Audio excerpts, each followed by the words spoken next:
President Trump's push for peace in the Middle East is at a critical crossroads today, as Israel and Hamas hold indirect talks in Egypt to iron out the details of the president's 20-point plan. Chief National Correspondent, Security Correspondent Jennifer Griffin reporting live from Tel Aviv, where she has been speaking with the families of some of the hostages. Jennifer, good evening.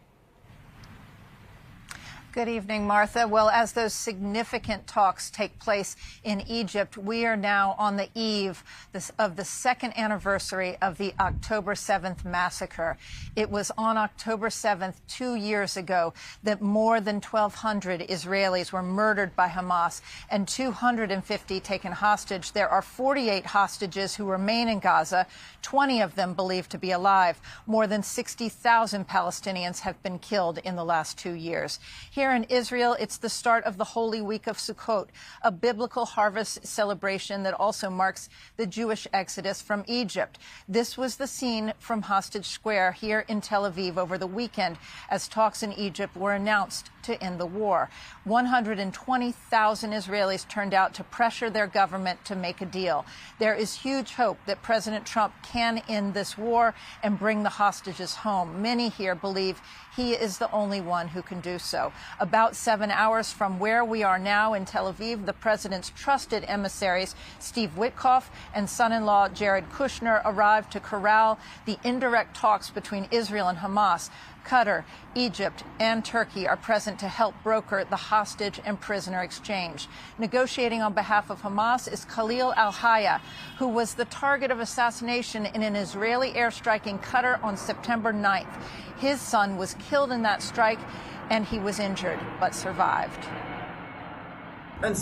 I do not differentiate between them and any Palestinian child in Gaza killed by the occupation. We ask God Almighty that their blood be a path to victory, a path to Jerusalem, a path to shame this occupation and its repulsion. God Almighty willing, and a path to the glory and victory of the nation. The talks in Egypt will focus on the release of hostages. Hamas is reportedly trying to find the living hostages, some of whom are in underground tunnels where they have been starved and forced to dig their own graves, and to unearth the corpses of those who are already dead. Israel, in exchange, will release 250 Palestinian prisoners serving life sentences here in Israel and 1,700 others captured since October 7th, including women and teenagers. For every dead Israeli hostage, Israel will return 15 dead Palestinian prisoners. The harder issues of disarmament and withdrawal will have to wait.